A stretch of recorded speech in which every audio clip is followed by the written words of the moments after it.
오늘 우리에게 주시는 하나님의 말씀 누가복음 16장 8절부터 13절까지 말씀입니다. 누가복음 16장 8절부터 13절까지 말씀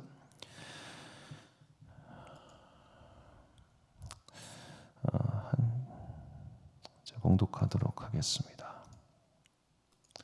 주인은 그 불의한 청지기를 칭찬하였다. 그가 슬기롭게 대처하였기 때문이다. 이 제사장의 자녀들이 자기들끼리 거래하는 데는 빛의 자녀들보다 더 슬기롭다. 그러므로 내가 너희에게 말한다. 불의한 재물로 친구를 사귀어라. 그래서 그 재물이 없어질 때에 그들이 너희를 영원한 처소로 맞아들이게 하여라. 지극히 작은 일에 충실한 사람은 큰 일에도 충실하고 지극히 작은 일에 불의한 사람은 큰 일에도 불의하다. 너희가 불의한 재물에 충실하지 못하였으면 누가 너희에게 참된 것을 맡기겠느냐? 또 너희가 남의 것에 충실하지 못하였으면 누가 너희에게 너희의 몫인들 내주겠느냐? 한 종이 두 주인을 섬기지 못한다. 그가 한쪽을 미워하고 다른 쪽을 사랑하거나 한쪽을 떠받들고 다른 쪽을 업신여길 것이다.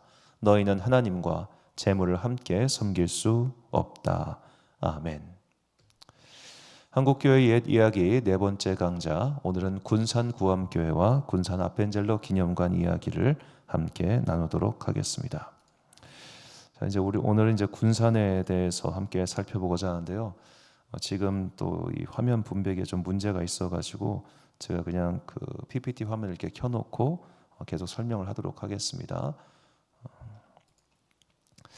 자, 일단 전라북도 군산시에 대해서 간략하게 말씀드리도록 하겠습니다. 자, 군산시 인구는 26만 명으로 전라북도에서는 전주, 익산 다음 세 번째로 큰 도시입니다. 이 군산이 조선 중기 때부터 좀 이제 각광받는 항이었는데, 왜냐하면 여기가 곡창지대잖아요. 그래서 칠읍경창이라고 옥구, 망경, 함열, 김제, 금주, 전주, 남원 등에서 온 세곡, 그러니까 이 세금으로 바치는 곡식을 여기서 모아가지고 한양으로 보내는 포 역할을 했습니다. 그리고 이 강경시장이라고 오늘날 논산 강경읍인데, 그쪽에 그 당시 조선시대 3대 시장이 장이 열렸어요. 그래서 이 강경시장 하류에 위치하고 있기 때문에 여기서 물건을 오고 나르기에 굉장히 유리했습니다. 그래서 이제 군산은 이제 조선 중기 때부터 아주 전략적으로든 경제적으로든 굉장히 주목받는 그런 항해 역할을 하고 있었죠. 자, 그런 항해 역할을 하고 있었던 이 군산이 1895년도에 99년도에 개항을 합니다. 일제가 이곳을 식량 수탈을 위한 창고로 삼고자 개항을 했던 거예요. 자, 이 개항을 할 때부터 드디어 조선인과 일본인 인구가 그야말로 폭증하기 시작합니다. 막 개항을 했을 때 조선 사람이 511명, 일본인이 77명이었는데 15년이 흘렀을 때 조선 사람이 5,300명, 일본 사람이 4,700명으로 조선 사람만 해도 10배 이상 인구가 불어났죠. 나중에 뒤에 살펴보겠습니다만 정말로 인구가 빡빡빡 늘었던 곳이 군산입니다. 자, 인구가 왜 늘었겠습니까? 군산이 돈이 그만큼 많은 도시였다는 것이죠. 중요한 유충지였다는 뜻입니다. 자, 이런 중요한 유충지를 일제도 당연히 눈에 딱 들었지만 선교사들도 일찍부터 이 군산이 선교의 아주 중요한 유충지다 해가지고 이 군산에 선교 스테이션을 세우는데, 이때 선교 스테이션을 세운 역할을 담당했던 사람이 전킨 선교사와 드루 선교사입니다. 이 전킨 선교사는 이 전주 쪽 선교 활동에도 굉장히 지대한 영향을 미쳤던 분들이죠. 그러니까 지금 모르겠어요. 제가 그쪽을 안 살아봐서 모르겠는데 익산, 군산, 전주 이쪽은 옛날에는 그냥 다 같은 동네? 좀 그런 느낌이었던 것 같아요. 같은 권역 그런 느낌이었던 것 같아요. 이렇게 멀지 않은. 자, 그래서 이제 이분들이 이쪽에 다 활동을 하면서 군산에 선교 스테이션을 세워서 이제 시작을 합니다. 그게 1895년부터였습니다. 그러니까 개항하기 4년 전이죠. 자, 이때 이들이 이제 군산에서 선교사를 시작했고 새신자를 세우고 했습니다. 이렇게 해서 이 구정구 구릉이라고 하는 곳에서 교회를 시작했는데, 이게 개항을 하면서 일본인들 거류지가 형성되니까 야, 우리가 여기 있는 것보다 차라리 좀 딴 데로 이전을 해가지고 거기서 좀 크게 새롭게 해보자 해서 구암동이라는 곳으로 선교 스테이션을 이전하게 됩니다. 그런데 이주 교인들 중에 나는 가기 싫어. 그냥 여기서 계속 있을 거야 했던 사람들이 현재 개복교회고 구암동으로 이전한 게 현재 구암교회라고 합니다. 자, 이 구암동에 선교 스테이션이 이전이 되었고 그 3만 평 대지 위에 선교사 주택 6채 그리고 교회, 학교, 병원들을 개설합니다. 그때 이제 세워진 학교가 영명학교와 멜론딘 여학교라는 건데 이 영명학교는 현재 군산제일고등학교로 그리고 멜몰디 여학교는 군산영광 여자고등학교로 이름이 바뀌었습니다. 이름만 바뀐 게 아니라 사실 많은 게 바뀌었는데 그건 좀 뒤에 이야기하도록 하겠습니다. 자, 이렇게 군산은 아주 중요한 요충지였고 또 선교사들이 선교 스테이션을 많이 세웠던 곳입니다. 자, 그렇다면 이렇게 중요한 선교의 거점지였다면 지금도 이 선교 스테이션에 중요한 것들이 남아 있어야 하지 않겠습니까? 기독교 유적이 군산에 많아야 할 것 같은데 사실 거의 없습니다. 정말 거의 없습니다. 자, 이렇게 선교가 일찍 시작되었음에도 불구하고 그리고 많은 인구가 모여든 도시였음에도 불구하고 오늘날 기독교 유적이 거의 남아있지 않은 이유는 무엇일까요? 시대의 아픔 때문인데요. 첫 번째로 신사참배 반대운동 때문입니다. 이 신사참배 반대운동 영명학교와 멜본딘 여학교가 아주 군산에서 열심히 반대운동을 했는데 이것 때문에 1937년도 폐교 조치가 됩니다. 그리고 나서 이 학교가 다시 학교로서 기능한 게 언제냐면 한국전쟁 이후예요. 해방 이후. 그리고 각각 영명학교와 멜본딜 여학교를 그 지역의 독지가들이 매입을 합니다. 그래서 지금은 기독교 학교가 아니라 일반 학교가 된 것이죠. 그래서 오래된 학교지만 기독교 재단과는 관계가 없는 일반 학교가 되었기 때문에 기독교 유적이 남아있다고 보기가 좀 어려운 겁니다. 그리고 이제 구암교회 같은 옛날 건물들, 이 옛날 건물들은 어떻게 됐냐? 이 만세운동 및 신사참배 반대운동 등으로 이 남장로교 파송 선교사들이 미국으로 강제 귀국을 당합니다. 그러니까 이 남아있는 6만 평 땅의 여러 건물들이 있잖아요. 이 건물들을 무단 침입자들이 사용하고 있었다는 거예요. 그래서 나중에 이제 해방 이후에 돌아와 보니까 이미 거기를 10몇 년 동안 점거하고 쓰고 있으니까 이 사람들을 어떻게 해결할 수가 없었던 겁니다. 결국 선교사가 이거 해결하려다가 몸병이 나고 하니까 그 미국 장로교에서 야야야 됐다 그냥 철수해라 해가지고 선교사들이 싹 철수를 해요. 그럼 그 구암동에 있던 대지는 어떻게 됐냐? 한국전력이 그 부지를 매입해서 거기에 사원 아파트를 건설합니다. 그렇게 이런 세월을 겪다 보니까 여기 군산에는 유적이란 게 거의 남아있지를 않다는 거죠. 자, 이것이 이제 시대의 아픔이라고 볼 수 있다면 두 번째로 군산에는 일본 사람이 전국에서 제일 많은 도시가 바로 군산이었습니다. 인구 폭증을 보면 1900년에 총인구가 1449명인데 이 중 일본인이 472명. 1930년에는 총인구가 25,960명인데 이 중 일본인이 8,781명으로 전국 최고 비중이었습니다. 그리고 이 4년 후에도 1만 1천 명이 늘었는데 그 중에 또 일본인이 9,400명. 그러니까 일본인 인구가 굉장히 많았고 그런 일본인들이 사는 마을, 건물들이 많았습니다. 이것이 오늘날에는 다 군산의 유적이 되었죠. 가면 이제 일본식 건물, 일본 근대 건축 박물관인가 이런 게 있다고 하고 또 군산 신흥동에 가면은 일본식 가옥이 아직 남아 있다고 합니다. 이런 걸 뭐 어디 또 카페로 개조해서 쓰고 있다고 하네요. 적산 가옥들이 군산에는 꽤나 남아 있습니다. 그리고 이건 이제 그 당시 은행 건물인데 아직도 이렇게 건물이 꽤나 멀쩡하게 남아 있어요. 군산에 이렇게 근대 때에 많은 건물이 남아 있었다는 것은 여기에 정말 돈이 많았다는 것을 뜻하죠. 자, 조선 사람도 많고 일본인도 많고 그리고 급격히 도시화가 진행된 곳 30년 만에 인구가 그야말로 이게 몇십 배입니까? 30배가 불어납니다. 30배가. 이 정도로 급격한 도시화를 겪으면 그야말로 농촌과는 완전히 다른 그런 곳이 될 수밖에 없죠. 그러니 교회가 깊게 뿌리를 내리기가 어려웠던 겁니다. 조선 사람이든 일본 사람이든 돈을 쫓아서 모인 도시, 항구 도시, 그곳이 군산이었다는 거죠. 자, 이렇게 많은 돈이 참 교회의 뿌리를 내리기 어렵게 만들었다는 점은 오늘 본문 말씀에 빗대어 볼 때 많은 걸 생각하게 합니다. 자, 본문 말씀 8절과 9절 말씀 보겠습니다. 주인은 그 불의한 청지기를 칭찬하였다. 그가 슬기롭게 대처하였기 때문이다.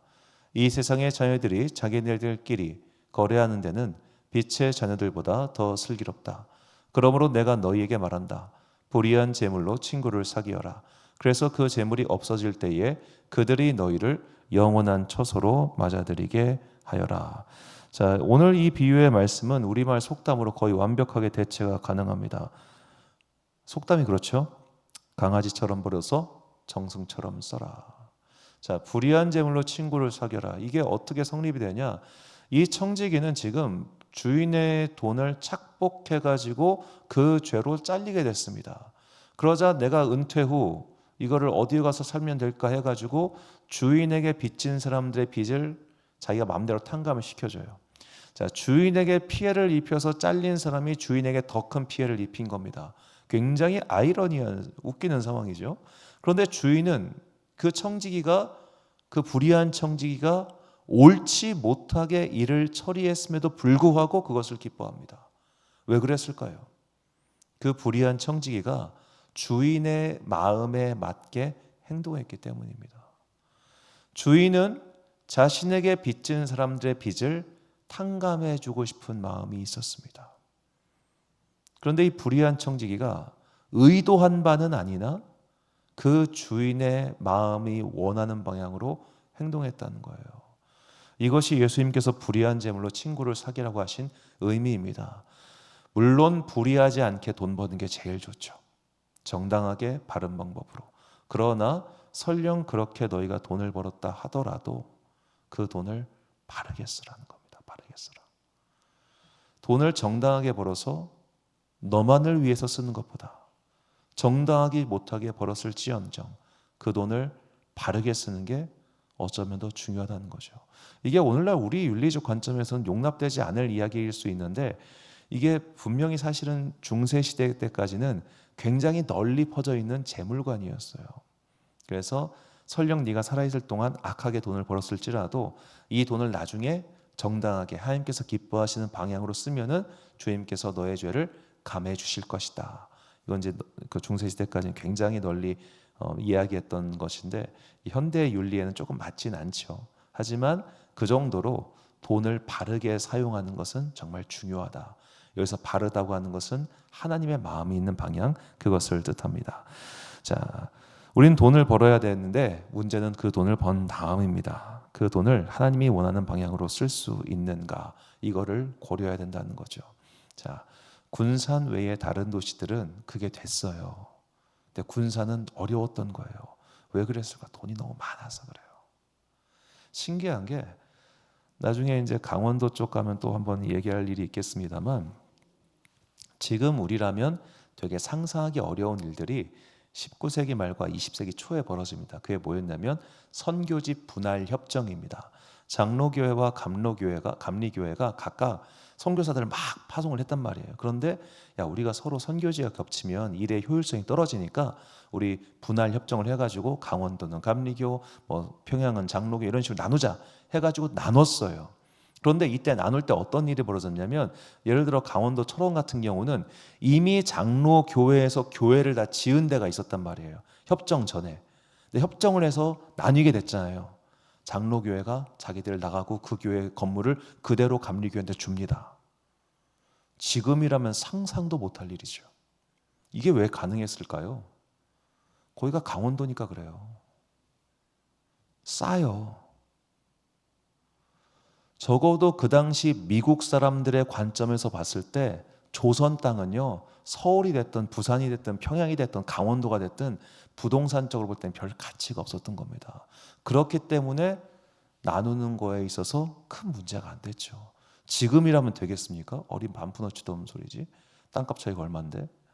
자, 이처럼 많은 돈은 우리의 마음을 묶어둡니다.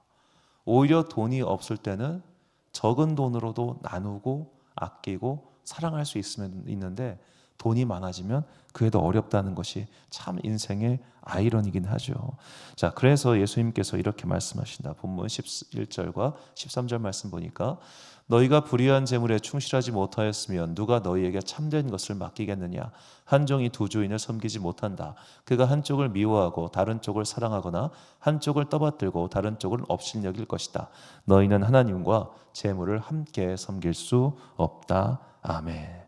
자, 그 당시 선교사들은 하나님과 재물을 함께 섬긴 자들이 아니었습니다. 하나님을 위해서 자신의 인생, 자신의 재물, 이 모든 것들을 내어 바친 사람들이었죠. 그런 사람들도 욕망의 도시에서는 그것을 뿌리 깊게 내리기가 참 어려웠던 겁니다.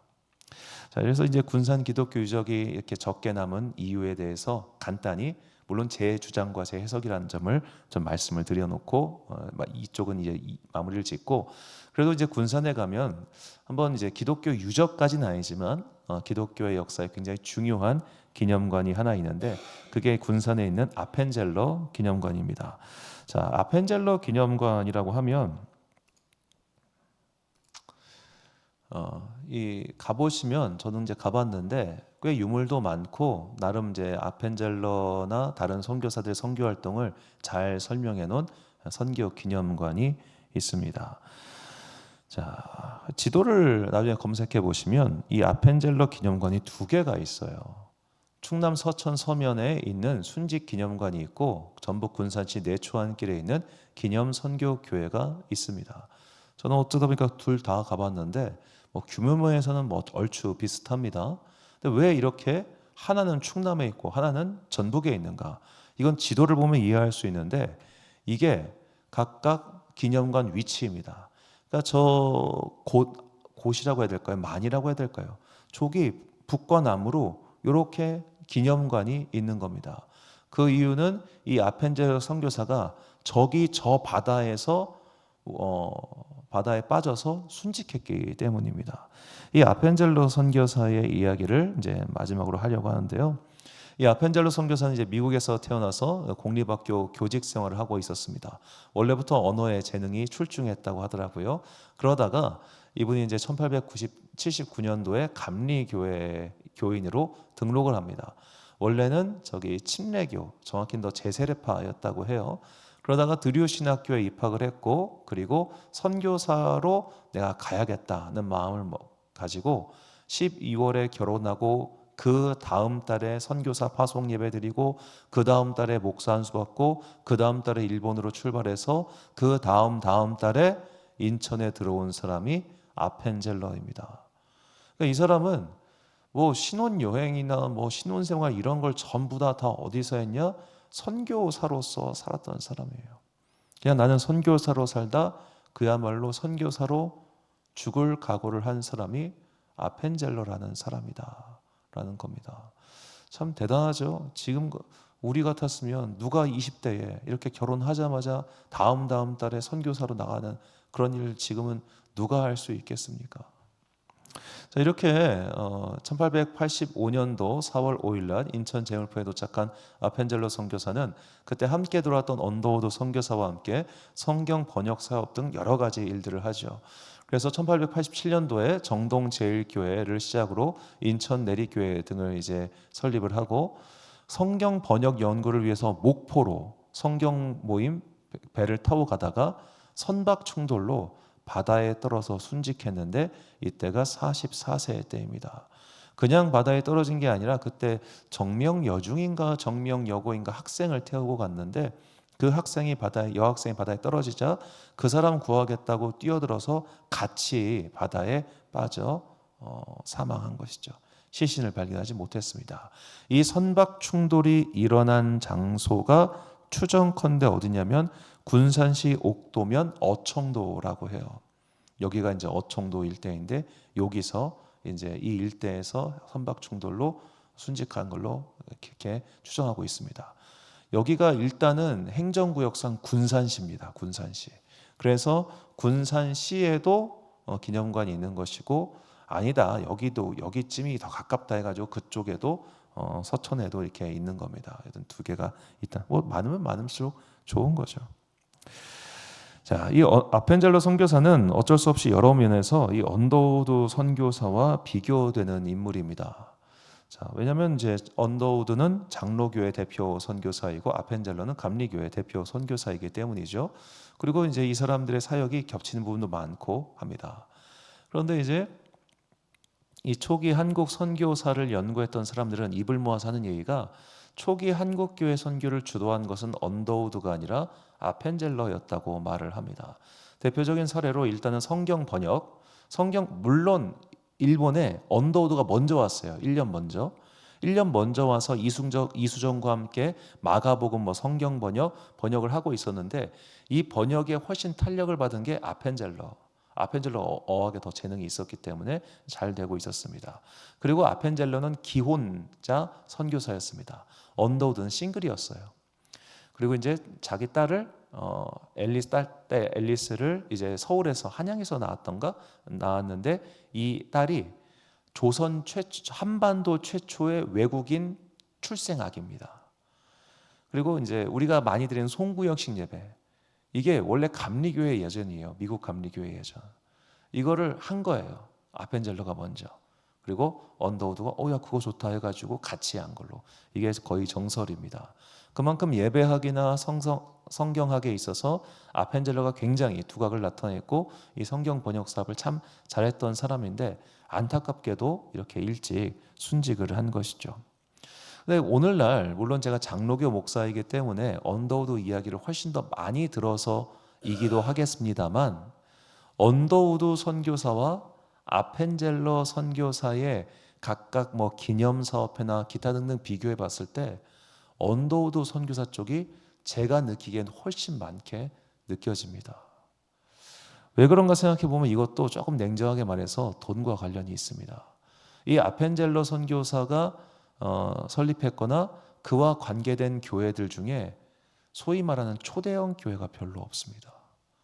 근데 언더우드 선교사는 세문안 교회라고 하는 서울 광화문에 딱 자리 잡은 그야말로 초대형 교회가 있잖아요. 그래서 언더우드 선교사가 설립한 교회들은 지금도 해마다 한 번씩 모여가지고 세미나합니다. 그러니까 20개가 넘어요, 그 교회들이. 그 정도로 현대에 이르러서는 상당히 좀 재정의 차이가 있다, 그렇게 볼 수 있겠고, 또 공교롭게도 이 두 사람이 각각 세운 학당에도 차이가 있습니다. 자, 이 아펜젤러 선교사가 유명한 배제학당을 세웠고, 이 언더우드 선교사가 연희전문학교, 오늘날 연세대학교를 세웠습니다. 배제학당, 저도 배제대학교 자주 갔고 좋아합니다만, 배제대학교와 연세대학교를 비교하는 건 조금 송구한 일이긴 하죠. 학교 규모 자체가 너무 차이가 큽니다. 그러다 보니까 각각의 설립자인 이 두 사람의 위상이, 특히 오늘날의 위상이 참 다를 수밖에 없다라는 약간은 좀 씁쓸한 이야기일 수도 있습니다. 결국 이게 돈 많은 놈들이 명성까지 가져가는 거야? 이렇게 얘기할 수도 있는데, 조금 더 조사를 해보면 제가 볼 때는 이 아펜젤러 선교사의 후손들과 언더우드 선교사의 후손들이 걸어온 길이 조금 달라요. 좀 달라요. 자, 먼저 이제 아펜젤러 선교사의 딸과 아들을 보면, 이 사람들을 아들 헨리 아펜젤러, 이 사람 배제학당 교장이었고, 딸 앨리스는 이화학당 6대 당장이었습니다. 일단 학당이니까. 자, 이 두 분은 이렇게 여기까지만 활동하십니다. 여기까지만. 그리고 다 그들의 후손들은 미국으로 돌아가요. 근데 이 언더우드 선교사의 후손은 대단합니다. 자, 언더우드 선교사의 아들 호러스 언더우드, 한국 이름은 원한경 씨. 이분은 연희전문학교 교장이었고 한국 전쟁 중 구호 사업 하시다가 병사하셨습니다. 그의 손자였던 호러스 주니어 언더우드 원이라는 씨, 유엔군 참전까지 했고 정령협정 통역관을 했습니다. 그의 증손자였던 호러스 호튼 주니어 언더우드 4세죠. 원한광 씨, 이분이 연세대 영문과 교수로 30년을 재직합니다. 그런데 이분이 이 5.18 민주화 운동 때 광주로 내려가요. 그래가지고 이 광주의 실상을 알린 죄로 군사정권 때 미국으로 강제 추방당했다가 민주화되면서 돌아와서 연세대에 일을 마치고, 그리고 나서 이제 이 언더우드 가문이 모두가 다 한국을 떠납니다. 이제 그만큼 자신들의 사명이 다 끝났다고 생각했던 것이죠. 그러니까 이 언더우드의 가문은 19세기 말부터 20세기 말까지 그야말로 대한민국과 함께 했던 가문입니다. 그러니 오늘날에 와서 위상이 다를래야 다르지 않을 수가 없을 정도로 이게 격차가 벌어졌다고요. 자, 초반에는 아펜젤러가 훨씬 더 명성도 있었고 나이도 위였고 뭐 유리했다 이렇게 볼 수 있는데, 나중엔 이만큼이나 큰 차이가 난 이유가 뭘까?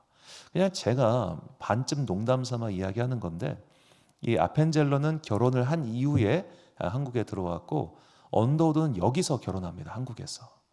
그때 재중원의 그 의녀로 선교사 오셨던 여성분과 결혼을 하시는데, 이분이 언더우드 선교사보다 8살 연상이었어요. 그래서 이제 누나랑 결혼해가지고 자녀들 낳고 잘 키웠단 말입니다.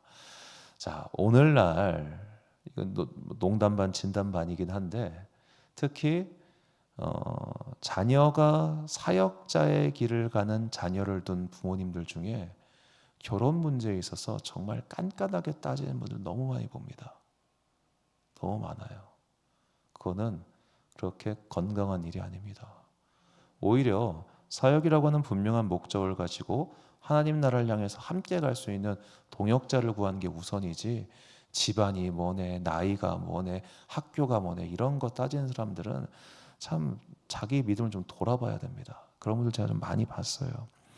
자, 이렇게 아펜젤러 선교사는 여하튼 한국 땅에 와서 여기서 순직을 했습니다. 뭐 그 다음 자녀들의 선택은 자녀들의 선택인 것이죠. 자, 오늘 우리는 이렇게 믿음의 선배들의 갔던 길을 쫓아가면서 오늘 앞으로 우리는 어떻게 살아야 되는가?